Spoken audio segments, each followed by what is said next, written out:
அந்த முயற்சி 300 வரை சென்றிருக்கிறது. படங்கள் பல வென்றிருக்கிறது. தோற்றத்தில் சாதாரணமாக தெரிந்தாலும் கொடுக்கும் கதாபாத்திரத்தை தன்வசமாக்கி நம்மை சிரிக்க வைப்பதில் இவரே சரித்திரம். முகத்தை அசைத்தால் சிரிப்பு வெடிக்கும். அவர் மௌனமாக இருந்தால் கதையை முடிக்கும். காமெடி தளத்தில் தனித்த பாதை. தமிழ் சினிமா கொண்டாடும் புதிய கதை நாயகன். கதை நாயகர்களுக்கு இணையாக திரையில் இவருக்கென ரசிகர்கள் கூட்டம். காலம் ஒருவனை சோதிக்கும் போது அவன் துவண்டு விடாமல் சிரித்தால் அந்த சிரிப்பு வரலாறாகும். அப்படி ஒரு வரலாறு யோகி 300. அர்ஜுனன் பேர் 10. உங்களை பேச இனி பத்தாது. அழைக்கிறோம் கதை நாயகன் யோகி பாபு அவர்களை.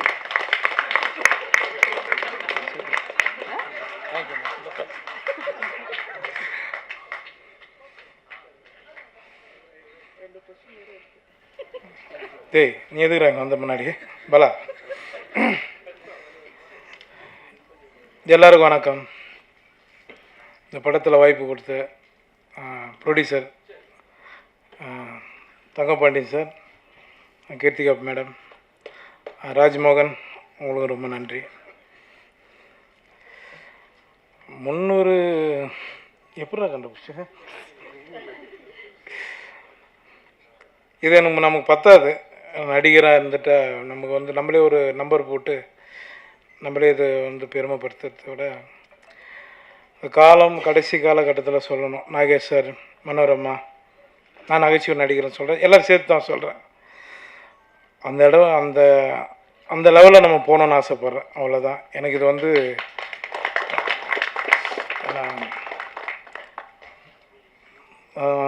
சென்றாயன், ரொம்ப நன்றி. என் சீன் அழுகுற மாதிரி நான் எதுவுமே பண்ணல. ஆனால் சரி பார்க்கலாம், வச்சுருக்கேன் நான் எடிட்டில். அடுத்து மைனா, உங்களுக்கு ரொம்ப நன்றி. அனாமிக்காவா?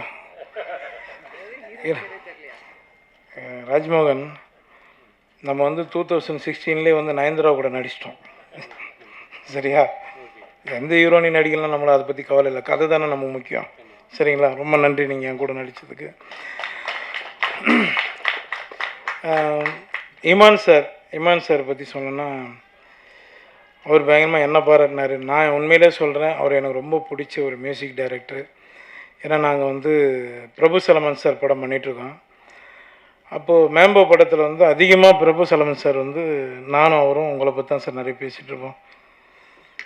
ஏன்னா அந்த அளவுக்கு உங்களை பற்றி ரொம்ப பெருமையாக சொல்லுவார்.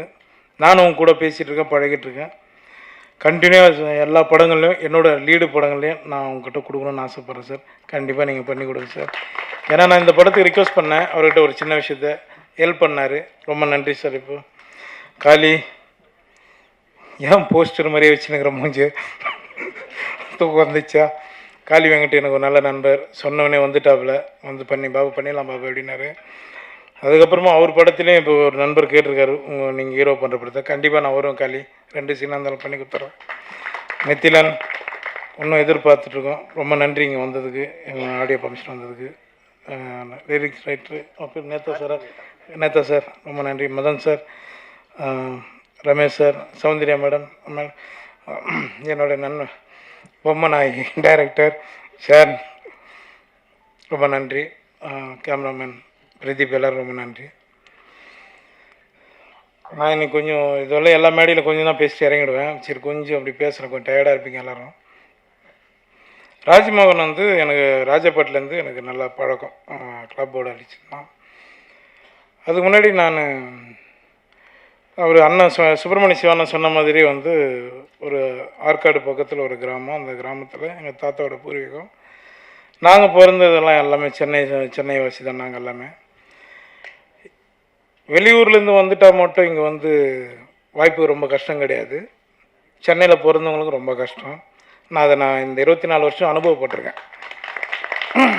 2009 யோகி தான் உங்களுக்கு தெரியும். அதுக்கு முன்னாடி நான் லொல்லு சபா எல்லா சேனல்லையும் ஒர்க் பண்ணியிருக்கேன். எல்லார்கிட்டையும் ஒர்க் பண்ணியிருக்கேன். ஆர்ட் டைரக்டர்கிட்ட ஒர்க் பண்ணியிருக்கேன். நிறைய வேலை பார்த்துருக்கேன். அது என்னோடய வளர்ச்சிக்கு நான் பண்ணி தான் ஆகணும். ராஜ்மோகனை பற்றி நான் சொல்லிடுறேன், அதோட சொல்லிட்டு முடிச்சுக்கலாம். என்கிட்ட ஒரு முறை கதை சொன்னான். கதை சொல்லிவிட்டு அதுக்கப்புறம் கொஞ்ச நாள் காணாமல் போயிட்டான். இப்போ நான் என்னோடய ஆஃபீஸில் உட்காந்துக்கும் போது ராஜ்மோகன் ஞாபகம் வந்தது எனக்கு. இவன் என்ன பண்ணுறான் அப்படின்ட்டு ஒரு நாள் ஃபோன் அடித்து கேட்டேன். ரொம்ப ஒரு 3 வருஷம் இருக்கு மேடம், ஒரு 3 வருஷம் இருக்குல்ல, 3-4 வருஷத்துக்கு அப்புறம் நான் அவனுக்கு ஃபோன் அடித்து என்னடா பண்ணுற அப்படின்னா, ஆனால் இது மாதிரி ஒர்க் பண்ணிகிட்ருக்கேண்ணா சினிமா கொஞ்சம் அப்படின்னு, வாடா படம் பண்ணலான்னு சொல்லி கூப்பிட்டு அதுக்கப்புறம் தான் மீட் பண்ணோம். அது அப்படி தான் இந்த படம் ஆரம்பித்தோம். சரிங்களா? இது வந்து இது மாதிரி நிறைய டைரக்டர், அசிஸ்டன்ட் டைரக்டர் எல்லாருக்குமே நான் ஹெல்ப் பண்ணுறதுக்கு ரெடியாக இருக்கேன். வாங்க, கரெக்டாக பண்ணு. சரிங்களா? எனக்கு வாய்ப்பு கொடுத்ததுக்கு ரொம்ப நன்றி. தேங்க்யூ. என்ன மேடம், 300 படங்கள்ல நடிச்சிருக்கீங்க. நீங்க நடிக்காத நடிகர்கள், சேர்ந்து நடிக்காத நடிகர்கள் யாரும் இருக்காங்களா? யார் கூட சேர்ந்து நடிக்கணும்னு ஆசைப்படுறீங்க? உங்கள் கூட சேர்ந்து தான் நடிக்கணும். அதுக்கப்புறம் நம்ம நண்பர்கள் நிறைய பேர் கேள்வி கேட்பாங்க, அவங்களெல்லாம் வில்லம் போச்சுன்னா போட்டு நம்ம எல்லாம் நடிக்கலாம். கமல் சார்கிட்ட தான் இன்னும் நடிக்கலை, சீக்கிரம் அதுவும் நடக்கும்னு நினைக்கிறேன். கமல் சார்கிட்ட நடிக்கணும். சார், இந்த 300 படங்களை நடிச்சதுக்கு வந்து உங்களோட தெய்வ பக்தியும் ஒரு காரணமா எடுத்துக்கலாமா? அது நான் தான் எடுத்துக்க முடியும். பார்க்குறேன், நீங்கள் எப்படி எடுத்துக்க முடியும்? தெய்வ பக்தின்றது எல்லாருமே எல்லா மதம் எல்லாரும் ஆளுங்களும் எல்லாரும் அவங்கவுங்க கும்பிட்டுட்ருக்காங்க, அவ்வளோதான்.